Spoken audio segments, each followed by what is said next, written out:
નમસ્કાર ગુજરાત। આજે આપણે જોઈશું 23 ઓગસ્ટ 2024નું મોસ્ટ ઇમ્પોર્ટન્ટ કરંટ અફેર। તે પહેલાં ખાસ કરીને ચેનલ ઉપર નવા હોય તો ચેનલને સબસ્ક્રાઈબ કરી લેવી, વિડીયો પસંદ આવે તો લાઇક કરજો અને તમારા મિત્રો સુધી શેર પણ કરજો। તો ચલીએ આજનો ક્લાસ આપણે શરૂ કરીએ। તો તાજેતરમાં જ પેરિસ પેરા ઓલિમ્પિક 2024માં સેફ ડી મિશેલ તરીકે કોની નિમણૂક કરવામાં આવી છે? તો સત્યપ્રકાશ સાંગવાણની નિમણૂક કરવામાં આવી છે। જ્યારે ગગન નારંગ તો કે પેરિસ ઓલિમ્પિકના સેફ ડી મિશેલ હતા। તો ખાસ કરીને આ યાદ રાખવું। તો તાજેતરમાં જ પેરિસ પેરા ઓલિમ્પિક 2024માં સેફ ડી મિશેલ તરીકે સત્યપ્રકાશ સાંગવાણની નિમણૂક કરવામાં આવી છે। તો આ કોણ છે? તો કે ઇન્ડિયન પેરા ઓલિમ્પિક કમિટી છે, એના વાઇસ પ્રેસિડેન્ટ છે આ વ્યક્તિ, એની નિમણૂક કરવામાં આવી છે। તો સેફ ડી મિશેલ શું છે? તો કે આ એક એવું પદ છે જે ખેલાડીઓની જરૂરિયાત પૂરી પાડે અથવા તો એની ઉપરનો એક હેડ તમે કહી શકો છો, કોચની ઘોડે કાર્ય કરે છે। જે ખેલાડીને જે જોતું હોય તે બધી માહિતી પૂરી પાડે અને જે તમે જ્યાં રહ્યા હોય ત્યાં બધી ખેલાડીને ટૂંકમાં પૂરું પાડે, એ એક પ્રકારનું પદ હોય છે। તો ખાસ કરીને આ યાદ રાખવું। ત્યારબાદ પેરિસ ઓલિમ્પિયાડ 2024ની વાત કરીએ તો આવૃત્તિ તો કે 17મી છે પેરા ઓલિમ્પિયાડ, અને 28 ઓગસ્ટથી 8 સપ્ટેમ્બર 2024 દરમિયાન આનું આયોજન થવાનું છે। ભારતમાં તો કે 12 ગેમોમાં તો કે 84 એથ્લીટ ભાગ લેવા જઈ રહ્યા છે। જ્યારે ઉદ્ઘાટન સમારોહમાં ભારતીય ધ્વજધારક તરીકે સુમિત અનલની ભાલાફેંકમાં અને આગિયસિંહ આધવનની જે શોટપુટમાં આની પસંદગી કરવામાં આવી છે। જ્યારે 28 તારીખે જે ઉદ્ઘાટન થાય તો અહીંયા આ બંને ધ્વજ સમારોહમાં રહેશે। ત્યારબાદ પેરિસ ઓલિમ્પિયાડ 2024 હમણાં જ પતી, તો તેના વિશે થોડીક માહિતી લઈ લઈએ। તો 33મી આવૃત્તિ હતી। 24 જુલાઈથી 11 ઓગસ્ટ 2024 દરમિયાન આનું આયોજન થયું હતું।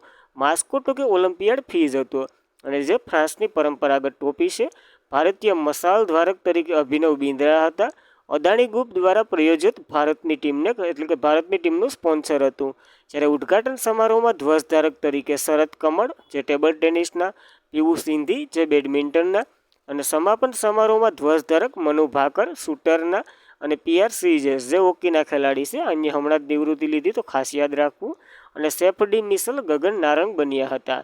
જ્યારે બિલ્કિસ મીર જે પેરિસ ઓલિમ્પિક કમિટીના જ્યુરી મેમ્બર બનનાર પ્રથમ ભારતીય મહિલા બન્યા હતા। 4 નવી ગેમો એડ થઈ હતી: બેન્કિંગ, સ્ટોડબોંગ, સ્પોર્ટ ક્લાઇમ્બિંગ અને સર્ફિંગ।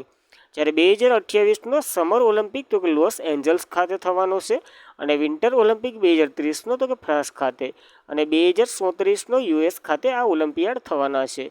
તો ખાસ કરીને હાલ તો કે પેરા ઓલિમ્પિક 28 તારીખે શરૂ થવાના છે, તો યાદ રાખવું। ત્યારબાદ મેડલ ટેબલની વાત કરીએ તો યુનાઇટેડ સ્ટેટ 124 મેડલ સાથે પહેલા નંબર ઉપર હતું, ચીન બીજા નંબર ઉપર, જાપાન ત્રીજા નંબર ઉપર હતું, ભારત 71મા નંબર ઉપર 6 મેડલ સાથે। તો આ 6 મેડલની માહિતી લઈ લઈએ। તો મનુ ભાકર જે મહિલા 10 મીટર એર પિસ્તોલમાં બ્રોન્ઝ મેડલ લાવ્યા હતા। મનુ ભાકર અને સબજોત સિંહ જે 10 મીટર એર પિસ્તોલ મિશ્રિત ટીમમાં બ્રોન્ઝ મેડલ લાવ્યા હતા। જ્યારે સંપ્રીત કુરસલે તો કે પુરુષની 50 મીટર રાઇફલમાં 3 પ્રોસેજનમાં બ્રોન્ઝ મેડલ લઈ આવ્યા હતા। અને ભારતીય પુરુષ હોકી પુરુષની ટીમ જે બ્રોન્ઝ મેડલ લઈ આવ્યા હતા। જ્યારે નીરજ ચોપડા બરછી ફેંકમાં સિલ્વર મેડલ લઈ આવ્યા હતા।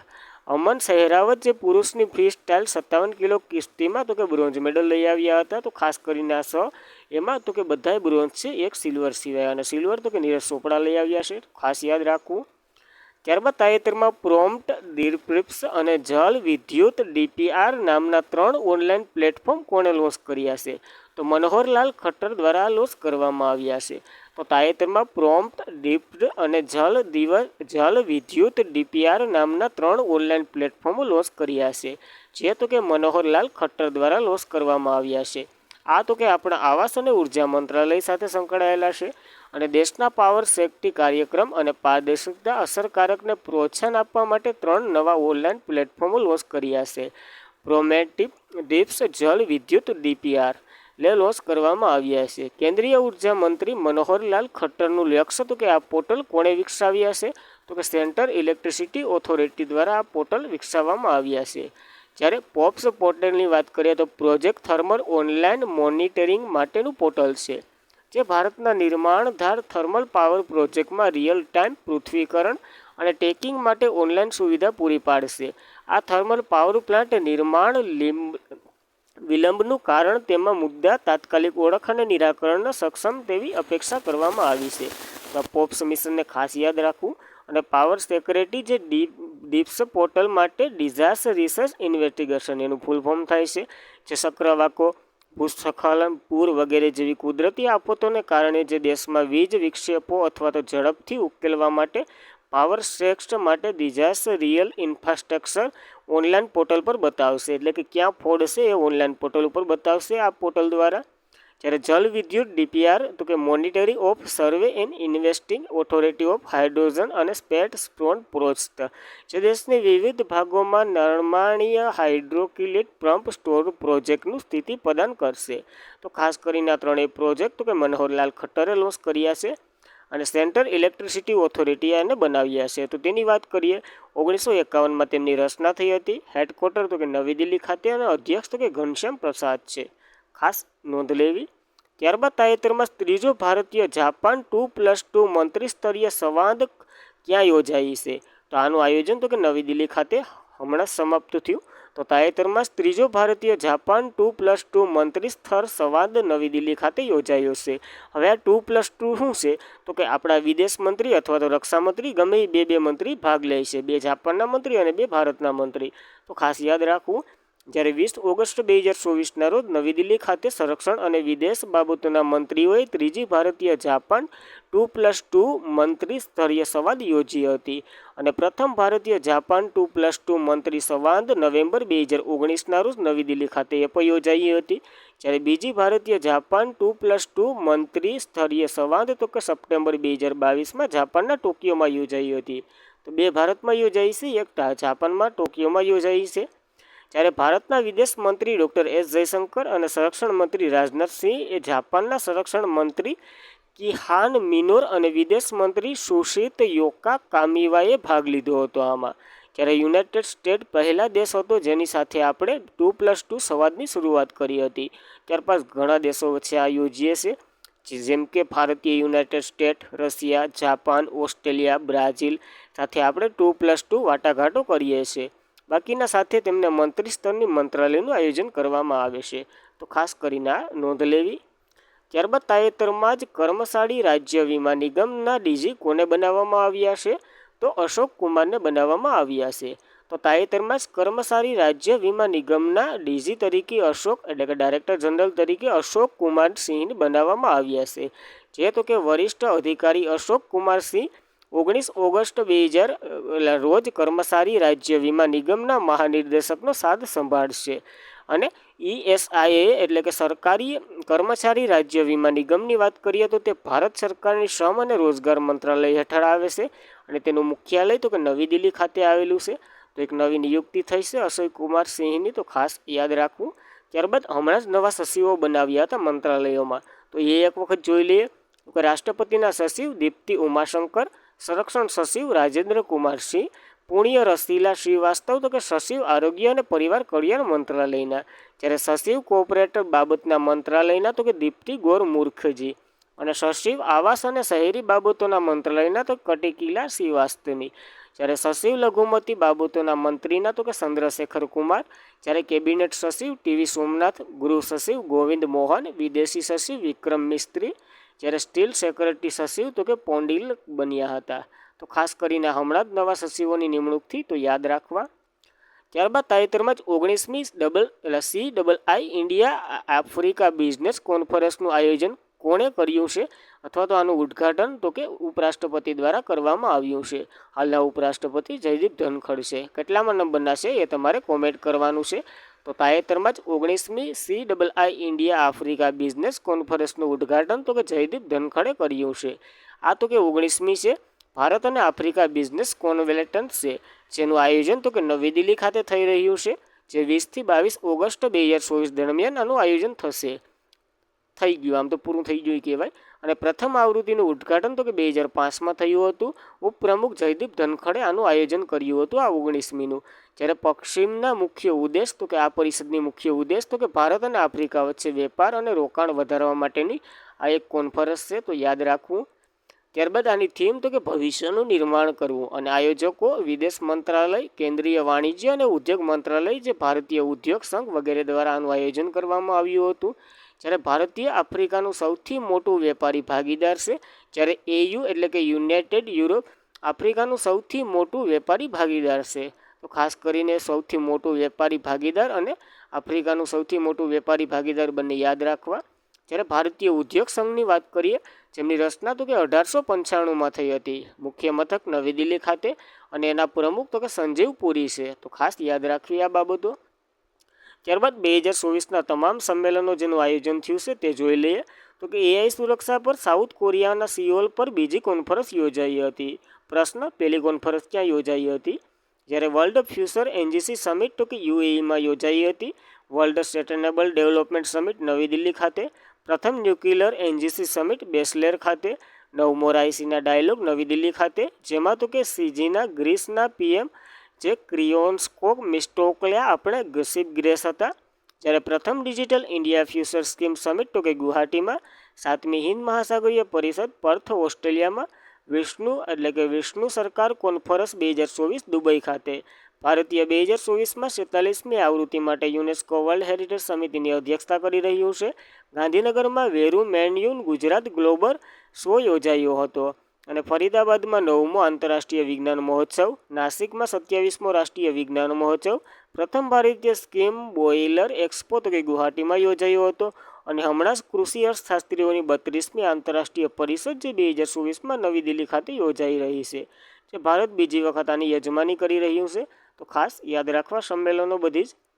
ત્યારબાદ ઓગસ્ટ 2024માં નેપાળ અને વિદેશ મંત્રીની ભારતીય મુલાકાત દરમિયાન ભારત નેપાળ પાસેથી કેટલા મેગાવોલ્ટ વધારીને વીજળી ખરીદવામાં સંમત થયું છે?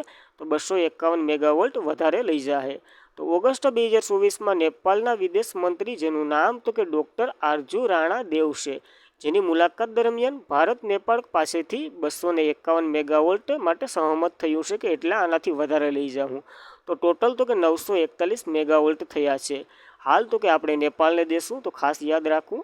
જ્યારે કોકો આર્ટિકલોમાં હજારે બતાવે છે 1000 મેગાવોલ્ટ, તો એ નથી યાદ રાખવાનું. એક્ઝેક્ટ 941 છે એક્ઝેક્ટ. તો ખાસ યાદ રાખવું આ મેગાવોલ્ટ. ત્યારબાદ નેપાળની વાત કરીએ તો કેપિટલ કાઠમંડુ છે. ચલણ તો કે નેપાળી રૂપિયો. પ્રમુખ તો કે રામચંદ્ર પોંડેલ છે. જ્યારે પીએમ તો કે કેપી શર્મા ઓલી છે. તો ખાસ કરીને આ નેપાળ વિશે બેઝિક માહિતી યાદ રાખવી. ત્યારબાદની વાત કરીએ તો તાજેતરમાં જ નેશનલ રેસલિંગ ચેમ્પિયનશિપનું ટાઇટલ જીતનાર પ્રથમ મહિલા દાયના પુંડલ બન્યા છે. તો તે કયા રાજ્યના છે? તો કે મહારાષ્ટ્રથી બિલોંગ કરે છે. તો ખાસ યાદ રાખવું. તો તાજેતરમાં જ નેશનલ રેસલિંગ ચેમ્પિયનશિપનું ટાઇટલ જીતનાર પ્રથમ મહિલા ડાયના પુંડલ બન્યા છે, જે તો કે પુણે મહારાષ્ટ્રથી બિલોંગ કરે છે. અને એમઆરએફ કેટેગરીમાં તેમણે આ ટાઇટલ જીત્યું છે. તો ખાસ કરીને પ્રથમ મહિલા છે, તો યાદ રહેવું જોઈએ. ત્યારબાદ ગ્લોબલ ફાઇનાન્સ મેમોજીન તાજેતરમાં જ શક્તિકાંત દાસને શું રેટિંગ આપ્યો છે? તો A+ રેટિંગ આપ્યો છે શક્તિકાંત દાસને.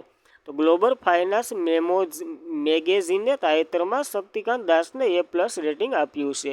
તો યુએસ સ્થિર સિક્યોર્સ ગ્લોબલ ફાઇનાન્સ જે 20 ઓગસ્ટના રોજ આરબીઆઈના ગવર્નર શક્તિકાંત દાસને સતત બીજા વર્ષે વૈશ્વિક સ્તરે ટોચના કેન્દ્રીય બેન્કર તરીકે સ્થાન આપ્યું છે. અને આ દાસને તો કે આ વર્ષે પણ A+ રેટિંગ આપવામાં આવ્યું છે. તો A+ રેટિંગ મેળવનાર માત્ર 3 સેન્ટ્રલ બેંકના ગવર્નરોમાં આરબીઆઈના ગવર્નર શક્તિકાંત દાસ, જેમાં તો કે ડેનમાર્કના ક્રિસ્ટિયન કેટલ અને થોમસ, અને સ્વિટ્ઝરલેન્ડના થોમસ ઝોન, આ ત્રણેયનો સમાવેશ થાય છે. તો ખાસ કરીને એક વખત નામ જોઈ લેવા, કારણ કે જોડકા જોડોમાં પણ આપી દઈ. ગ્લોબલ ફાઇનાન્સ મેગઝીન ફુગાઓના નિયંત્રણ અને સફળતા, આર્થિક વૃદ્ધિના લક્ષણો, ચલણની સ્થિરતા અને વ્યાજ દર મેનેજમેન્ટ માટે સફળતા આધારે રેટિંગ આપે છે. તો આ વખતેનું A+નું રેટિંગ શક્તિકાંત દાસ સાથે 2 વ્યક્તિને મળ્યું છે. એક વખત કોમેન્ટ કરી નાખો તો તમને યાદ રહી જાય. ત્યારબાદ 2023માં ગવર્નર ઓફ ધ યરનો એવોર્ડ મળ્યો હતો શક્તિકાંત દાસને. જેમ તો ઘણા ચર્ચામાં રહેલા એવોર્ડો મળી ગયા છે, તો ખાસ યાદ રાખવું. ત્યારબાદ રિઝર્વ બેંક ઓફ ઇન્ડિયા એટલે કે આરબીઆઈની વાત કરીએ, જેમની રચના તો કે 1 એપ્રિલ 1935ના અધિનિયમ મુજબ થઈ હતી. હેડક્વાર્ટર મુંબઈ ખાતે, અને રાષ્ટ્રીયકરણ 1 જાન્યુઆરી 1949માં થયું હતું. યંગ હિલ્ટન કમિશન અથવા તો શાહ કમિશનના ભલામણથી થઈ હતી આની રચના. ગવર્નર પહેલાં શક્તિકાંત દાસ છે. હાલના 25મા નંબરના. પ્રથમ British governor sir Osborne Smith છે. અને પ્રથમ ભારતીય ગવર્નર સીડી દેશમુખ છે. તો ખાસ એટલી બેઝિક માહિતી તો યાદ રહેવી જ જોઈએ. ત્યારબાદ 2024માં 9મી ICC T20 મહિલા વર્લ્ડ કપ ક્યાં યોજાવાની છે? બાંગ્લાદેશમાં યોજાવાની હતી, પણ હાલની એની પરિસ્થિતિ તમને ખબર જ છે, તો યુનાઇટેડ આરબ અમીરાતમાં આ યોજાશે. તો 2024માં 9મી ICC T20 મહિલા વર્લ્ડ કપ યુનાઇટેડ આરબ અમીરાતમાં યોજાવાની છે. બાંગ્લાદેશમાં હાલ કટોકટીને તમને બધીને ખબર છે, રાજીનામું દઈને શેખ હસીનાને બધી ભાગી ગયા છે. તો હવે ત્યાં વાતાવરણ સારું નથી, તો ત્યાં નહીં રોજાય. ક્યાં રોજાશે? તો કે UAE દુબઈ ખાતે યોજાવાની છે. તો 9મો ICC T20 મહિલા વર્લ્ડ કપ જે 3 થી 20 ઓક્ટોબર દુબઈ UAEના શાહજહાં સ્ટેડિયમ ખાતે યોજાશે. અને ભારતની ટીમના કેપ્ટન હરમનપ્રીત કૌર છે. આમાં 10 ટીમો ભાગ લેવા જઈ રહી છે. ભારતને ઓફર કરી હતી કે તમે આનું આયોજન કરો, પણ ભારતવાળા કે અમારી મેરે એટલો ટાઈમ નથી. જે કીધું હોય મને ખબર નથી. ત્યારબાદ પહેલો તો કે 2009માં ઇંગ્લેન્ડમાં રમાયો હતો, જેમાં ઇંગ્લેન્ડ જીત્યું હતું ન્યૂઝીલેન્ડને હરાવીને.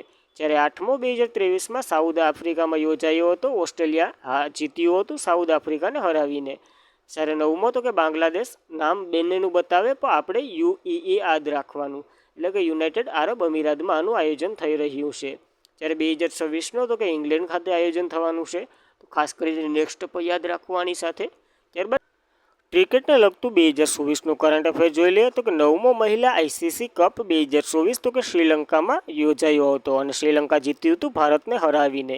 જ્યારે 9મો ICC મહિલા T20 વર્લ્ડ કપ 2024નો વેસ્ટ ઇન્ડિઝ અને અમેરિકામાં યોજાયો હતો, જેમાં ભારત જીત્યું હતું સાઉથ આફ્રિકાને હરાવીને. જ્યારે player of the series Jasmanpreet Bumrah બન્યા હતા. અને ICC મહિલા T20 વર્લ્ડ કપ હવે બાંગ્લાદેશને કાઢી નાખજો, UAE એક જ રાખજો. ત્યારબાદ 2025નો મેચ એશિયા કપ જે ભારતમાં યોજાયો હતો T20 ફોર્મેટમાં યોજાશે. અને 2027નો મેચ એશિયા કપ જે બાંગ્લાદેશમાં યોજાશે એક દિવસ ફોર્મેટમાં. અને ACCના વડા તરીકે મોહસિન નકવી બનશે જે જાન્યુઆરી 2025થી. હાલ કોણ છે?